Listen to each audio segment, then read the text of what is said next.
interpretación de gases arteriales no es una técnica perfecta, es más una adaptación de múltiples artículos. Les recomiendo tres principales para los internos. Una muy sencilla que es la interpretación del electrocardiograma en tres pasos. Ustedes buscan en Google, escriben eso y les sale.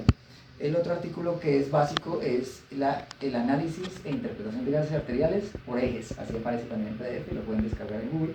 Y el otro que es el uno que me parece también mucho más completo, que se llama Los Gaps, una herramienta inteligente para la interpretación de gases arteriales. Esos son como los básicos. Hay otro en Currents que es sobre la interpretación de la acidosis metabólica, pero pues igual los test que les acabo de mencionar son suficientes para el 90% de los gases arteriales que vamos a interpretar. Entonces, recuerden ustedes que los gases arteriales es una herramienta ágil y rápida que está disponible en el servicio de urgencias o en las unidades de cuidados intensivos, incluso teniendo la máquina allí mismo para la interpretación rápida de gases arteriales. Los gases arteriales sirven para oxigenación, ventilación, perfusión, y como ustedes ven también nos dan datos incluyendo la hemoglobina, la glucosa y electrolitos séricos. Se pueden tomar en varios sitios. Básicamente lo tomamos por acceso radial, braquial, femoral, e incluso cuando tenemos una línea arterial, a través de la línea arterial lo podemos tomar para interpretación de oxigenación. Los gases venosos los utilizamos más para medir perfusión, cuando lo tomamos a través de un catéter venoso central y medimos la tasa de extracción o la saturación venosa central. Después de esa pequeña introducción, recuerden que los gases arteriales tienen unos parámetros directos y unos parámetros calculados. Sí, los parámetros directos básicamente parten del análisis desde la presión barométrica, es decir, que la máquina como interpreta los gases en Bogotá y en Bucaramanga es diferente, y mide unos parámetros directos, que es básicamente el pH, el bicarbonato, el oxígeno y el CO2, y el resto de los parámetros son calculados. Entonces vamos a ver cuáles son los ejes que vamos a utilizar para la interpretación de gases arteriales. Está el eje de oxigenación, el eje de perfusión y el eje de ventilación. Entonces empecemos con el primer eje, que es el eje de la oxigenación. Entonces, la primera pregunta es: ¿cómo sabe uno que los gases arteriales son arteriales? Usualmente hacemos uso de la hemoglobina reducida y pues la saturación arterial de oxígeno. Entonces, precisamente ese es el parámetro más útil para saber si los gases son arteriales. ¿Cuánto estaba saturando el paciente cuando se tomó la muestra y cuánto saturó en la muestra? Entonces, si el paciente estaba saturando cuando se tomó la muestra 90 y en la muestra sale que satura 60, pues de entrada uno sabe que son venosos. Hay otras maneras que uno puede saberlo, ¿no? Que cuando toman la muestra, que la columna de sangre ascienda sola, que sea sangre más rosada que oscura. Pero pues en términos generales eso no tiene tanta evidencia. Entonces cuando tenemos alguna duda nos basamos en la carboxihemoglobina y en la hemoglobina reducida. Usualmente uno espera que la hemoglobina reducida sea menor que 5 y que la carboxihemoglobina también sea baja. Pero nos basamos finalmente en cuánto saturó al paciente cuando se tomaron la muestra. Entonces, ¿qué índices de oxigenación conoce en los gases arteriales, César? Índices. PAFI. Entonces empecemos con el más sencillo, que es la PO2. Que es la presión de oxígeno a nivel alveolar, arterial. Arterial se representa con la A pequeña y alveolar, que es la A mayúscula. Entonces, la presión arterial de oxígeno es una medida que es medición directa de la máquina de gases arteriales. Nosotros utilizamos la saturación arterial de oxígeno, que es la que medimos a través de la pulsioximetría, como una manera de extrapolar la PO2, ¿sí? Es decir, una saturación de oxígeno mayor de 90 usualmente representa que hay una presión arterial de oxígeno mayor de 60 milímetros de mercurio. Esa presión de oxígeno es la manera que nosotros evaluamos la oxigenación, pero es un valor directo y que lo podemos extrapolar a lo que sería la PAFI, que es la presión arterial de oxígeno sobre la fracción inspiratoria de oxígeno, y esa la utilizaríamos sobre todo para comparar según el aporte de oxígeno que le estamos dando. Entonces tendríamos dos escenarios. Por ejemplo, un paciente con una crisis asmática que tiene una cánula nasal y satura, por ejemplo, 95 y la PAFI le da, digamos que 300, ¿sí? Comparado, por ejemplo, con un paciente que tiene una máscara de no reinhalación que satura 99. Si nos viéramos solo por la PO2 o por la saturación, diríamos que está mejor el que está con la máscara de no reinhalación. Pero si tenemos en cuenta que el paciente que tiene un aporte mayor de oxígeno está teniendo tal vez índices de oxigenación por pulsioximetría o por presión arterial mejores, pero gracias a un aporte de oxígeno mayor. ¿Eso a qué hace referencia? A lo que llamamos la diferencia alveolo-arterial de oxígeno. Eso quiere decir, alvéolo arterial. Alvéolo arterial de oxígeno. Eso quiere decir cuánto del oxígeno que está en el alvéolo pasa a la arteria. Recuerden que el paso del oxígeno de la unidad alveolar hacia las arterias depende del paso de una serie de membranas, que es básicamente en la pared del neumocito, el intersticio, el endotelio y ya llega la sangre. Situaciones en las cuales se haya aumento del intersticio van a aumentar la diferencial de oxígeno, y eso sucede sobre todo en, por ejemplo, en edema pulmonar o en un caso como el que acabamos de tener hoy, que es una neumocistosis. Y por eso la diferencial alveolar arterial de oxígeno es un índice que utilizamos para definir la severidad de una neumocitosis y cuándo se debería poner, por ejemplo, esteroides en estos casos.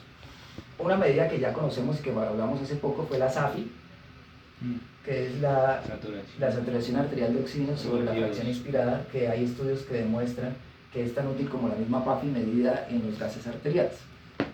¿Sí? Estos son básicamente los índices de oxigenación que nosotros utilizamos. Ahora vamos a hablar de los índices de ventilación. Entonces, Diego, ¿cuál es el índice de ventilación? Este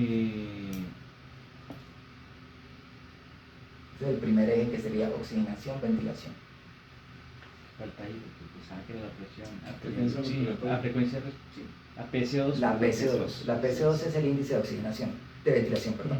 Recuerden que la ventilación es un proceso diferente a la respiración. La respiración ya es el intercambio de oxígeno a nivel celular. La ventilación es el paso del aire del medio externo al medio interno, en el cual interactúan las resistencias elásticas pulmonares contra la mecánica ventilatoria dada por el músculo diafragma y los accesorios de la respiración. Entonces, el músculo diafragma y los accesorios de la ventilación tienen que hacer una presión negativa que se traduce a la aspiración de aire a través de la presión transpleural, ¿sí? Básicamente. Y eso tiene que vencer las fuerzas de resistencia pulmonares para que entre el aire. Entonces, cualquier situación que interfiera con ese mecanismo va a aumentar la PC2. Básicamente, uno conoce este fenómeno en un paciente que tiene una EPOC, porque hay una obstrucción de las vías respiratorias, por eso la EPOC eleva la PC2. Pero hay otras condiciones, como por ejemplo las disfunciones neuromusculares, que pueden elevar la PC2, y pasa en los pacientes que tienen un síndrome intermedio por intoxicación anticolinérgica, o un Guillain-Barré, o alguna otra enfermedad neuromuscular. Por eso, en los pacientes que tienen enfermedades neuromusculares, la PC2 es un marcador ominoso de insuficiencia respiratoria. Entonces, cualquier paciente que tenga una insuficiencia neuromuscular que empiece a elevar la PC2, que no sea por EPOC, debería considerarse inmediatamente la ventilación mecánica invasiva. Muy bien, entonces este es el eje de oxigenación-ventilación. Ahora vamos a hablar del eje de perfusión. La perfusión, entonces, es el aporte de oxígeno a los tejidos. No hay manera fácil de evaluarlo, y lo hablamos en el seminario del choque.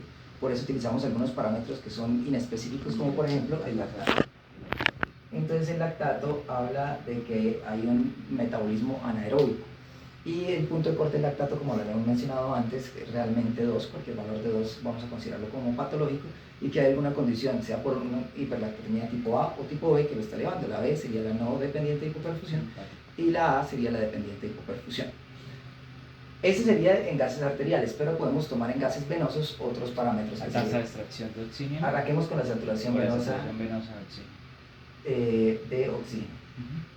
Esa saturación venosa de oxígeno es una muestra que se toma idealmente, o lo ideal, sí, es que sea en la aurícula derecha. Si tú pasas el catéter y dejas la punta de la aurícula derecha, porque es la confluencia de la sangre, tanto que viene de la vena cava inferior como la que viene de la cava superior, ¿sí? Si tienes el catéter muy abajo y queda, por así decirlo, a nivel de las renales, pues va a reflejar la perfusión del intestino, de las renales, pero no tal vez del resto del drenaje venoso. Por eso la posición de la punta del catéter es importante para la interpretación. La saturación venosa central, lo ideal es que sea de ¿cuánto? El corte son 70. 70. Entonces, cuando este valor es de menos de 70, quiere decir que se está extrayendo más oxígeno en la sangre, es decir, que hay una posible metabolismo anaeróbico, y eso nosotros lo calculamos utilizando la tasa de extracción de oxígeno. Y la tasa de extracción de oxígeno, nosotros la medimos como la saturación arterial de oxígeno menos la saturación arterial venosa de oxígeno sobre la saturación arterial de oxígeno por 100. Pero realmente es una fórmula re larga, profe. Pero esta es la que nosotros utilizamos, vía arterial. Es más rápido, porque, o sea, eso requiere Cálculo rápido. Y esto debería ser más o Entre menos 25 y 30. 20-30. Ah, sí. Si extraemos más del 30%, quiere decir que hay metabolismo anaeróbico y que el paciente está posiblemente en una hipoxia celular. Así no esté en un choque manifiesto, que es lo que habíamos hablado en el seminario anterior de choque. Y por último, el otro parámetro de perfusión que utilizamos es El delta de CO2. el delta de CO2, que es básicamente el CO2 venoso menos el CO2 arterial comparando el CO2 en gases arteriales.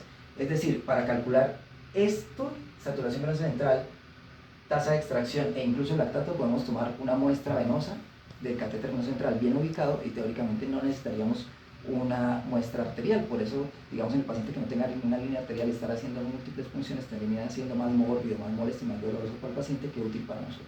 Entonces lo que podemos hacer es saturación venosa y guiarnos por la saturación arterial por pulso oximetría. ¿Sí? Entonces no necesitaríamos a todo el mundo estar arteriovenosos todo el tiempo. Los arteriales sí se aportan oxigenación que no te aportaría los venosos. ¿Vale?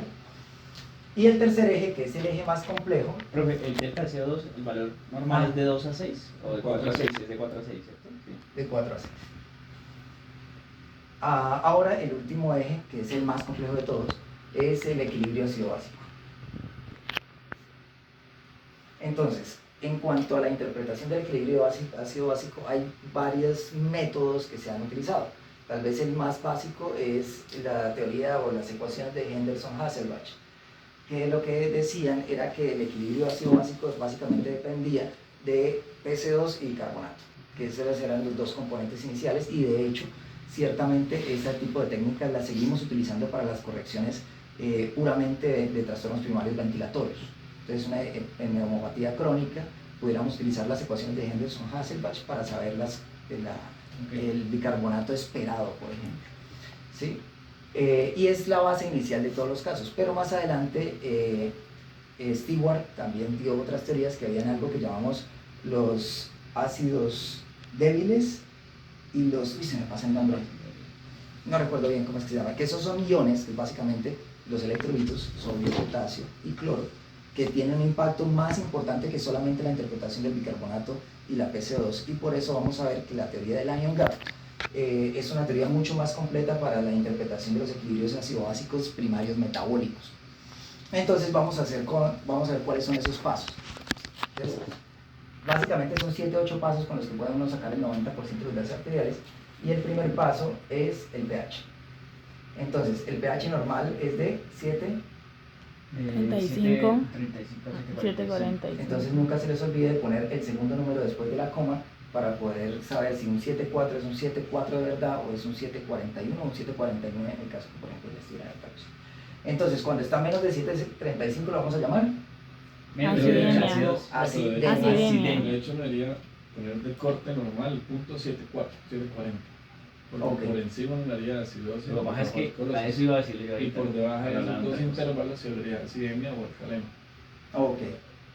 Pero en términos generales, pues para guiarnos un poquito, entonces más de 7.45 alcalemia y menos de 7.35 acidemia. Cuando hay un trastorno primario que se compensa, llamamos acidosis o alcalosis, cuando están dentro del rango de lo normal, pero hay un trastorno básico inicial compensado. El segundo paso es el PC2. PC2, sí. Entonces lo normal del PC2, como habíamos dicho, Pues, profe, bueno, 35 a 45, pero yo tengo una aclaración en eso, acotaciones que de una forma práctica que me lo aprendí es 40 más o menos 2, pero usualmente... Sí, o sea, algunos escenarios como por ejemplo el bicarbonato, vamos a hablar que es 20 más o menos 2, o 22 más o menos 2, ¿verdad? 24 más o menos. 20 a 24, que sería normal. Entonces, más de 45 de PC2 llamaríamos que el paciente tiene hipercapnia, y menos de 35 diríamos que tiene hipocapnia. Y esa hipocapnia sucedería sobre todo en los pacientes que tienen taquipneas en alcalosis respiratoria como compensación a un trastorno ácido-básico primario, como por ejemplo una cetoacidosis diabética, o al paciente que tiene una crisis de ansiedad, también puede hacer eso.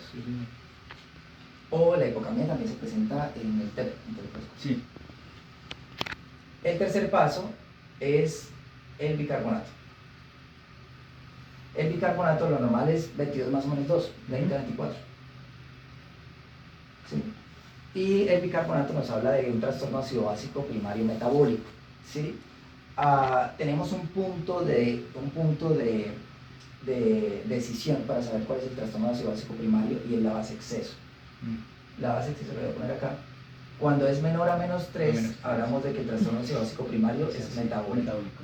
Entonces, cuando hay alguna duda de cuál es el trastorno ácido básico, si el primario es metabólico o ventilatorio, la base exceso menor de menos 3 nos orienta a que el trastorno ácido básico primario es metabólico. Menos 4, menos 5, menos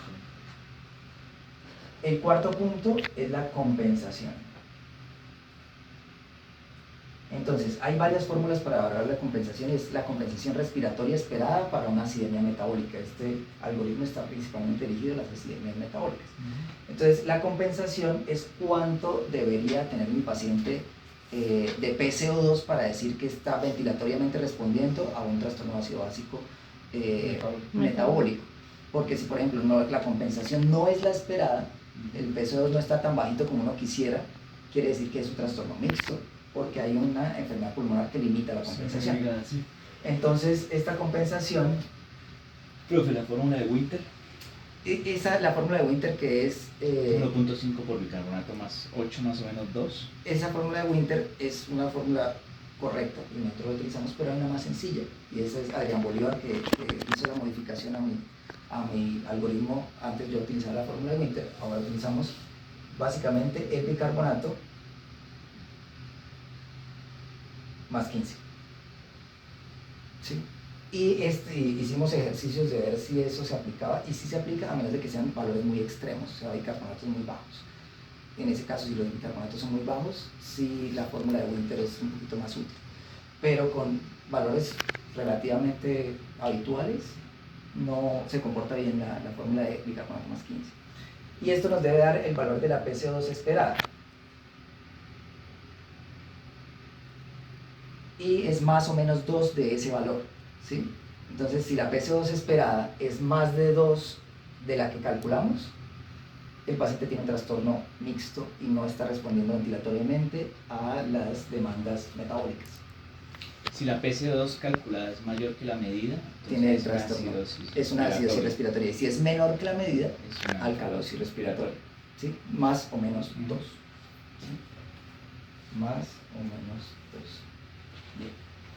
El quinto paso es un paso que yo agregué de un artículo en New England Journal, creo que es de 2014, 2014, que es acidosis, es como el análisis de las acidosis metabólicas complejas en la unidad de cuidados intensivos. Y básicamente lo que resume el artículo es que muchos de los pacientes que están acidóticos pueden ser incluso por intervenciones médicas, es decir, de orina iatrogénico, porque hayamos reanimado con soluciones isotónicas que realmente son hiperclorémicas. Entonces, ese paso, que yo le recomiendo como quinto paso, es la relación cloro-sodio. Porque hay que descartar rápidamente si hay alguna probabilidad de que nuestro paciente tenga hipercloremia, y en ese caso la solución del trastorno electrolítico pudiera arrancar solamente con el cambio de la solución salina normal por el lactoto de Ringer para la administración de los basales en el paciente. Entonces, la relación cloro-sodio que nos habla de que hay alguna hipercloremia es cuando es más de 0.79. Bueno, yo en un caso clínico de acidemia por hipercloremia. ¿Sí? Entonces, bueno. Este quinto paso es relativamente sencillo, y por eso les recuerdo que cuando pidan gases arteriales, sobre todo la primera vez que llegan, pídanle los gases arteriales con electrolito siempre, para que con esa tira podamos tomar decisiones. El sexto paso es la medición del anion gap. Entonces, el anion gap es la suma de... Yo lo hago como resta, sodio menos cloro menos bicarbonato, pero realmente es suma de cationes menos aniones y más bicarbonato. Entonces, básicamente, la suma de los cationes menos los aniones. La forma más fácil es sodio menos cloro menos bicarbonato. Teóricamente, uno puede sumar el potasio, ¿sí? Aunque poco cambie. ¿Y el anion gap normal es más o menos cuánto? 12. Es 10 más o menos 2. 12. ¿Sí? Y vamos a tomar ese punto de corte porque lo vamos a necesitar para el cálculo de muchos parámetros más adelante. Entonces, si hacemos el anion gap, vamos a tener dos opciones, teniendo como punto 12. Anion gap aumentado o anion gap disminuido. Cuando el anion gap está menor de 12, la primera causa es hipercloremia, ¿sí? Si no hay hipercloremia,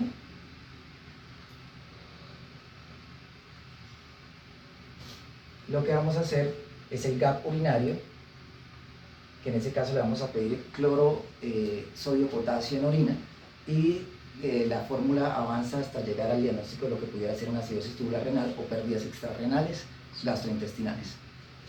Y cuando el anion gap es mayor de 12, utilizamos una mnemotecnia que es sencilla, que es Mood-Piles.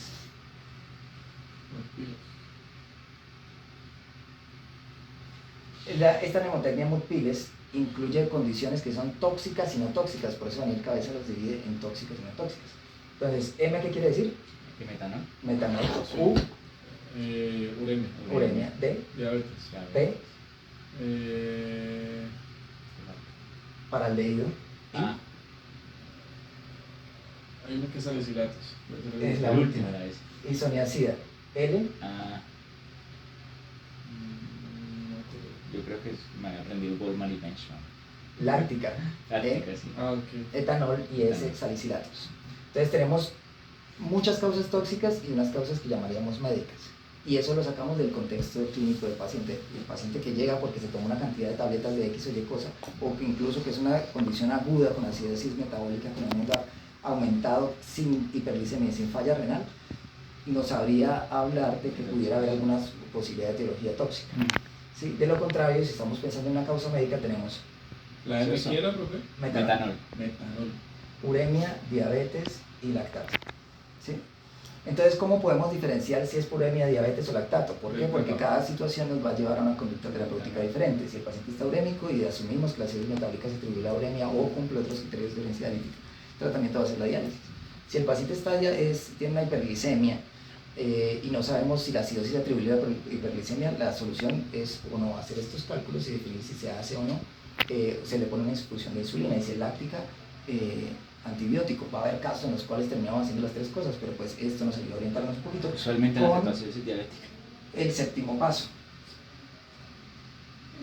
Y el séptimo paso es lo que llamamos, yo lo llamo la relación GAP, porque en el artículo de los GAPs, una herramienta inteligente, Dicen delta aparece porque como es una delta. Delta. Es una sí. división, ¿no? Sí, es Entonces, una taza, creo.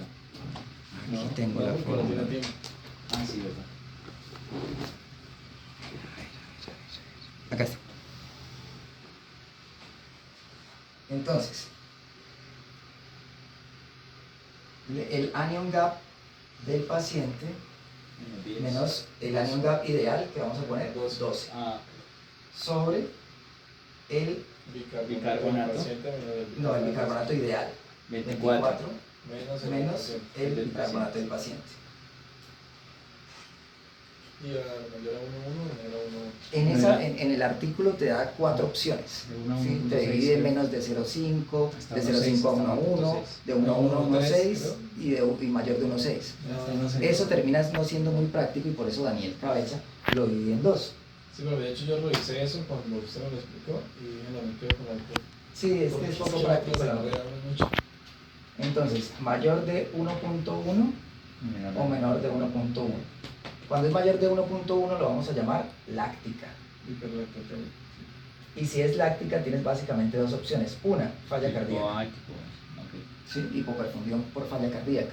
Y si quieres decir, no, es que yo le quiero poner inotropía y me estoy utilizando los gases para hacerlo, pues puedes utilizar, por ejemplo, el BNP o la misma troponina para decir que sea una falla cardíaca la causa de la hiperlactatemia y en ese caso le pones el inotropo.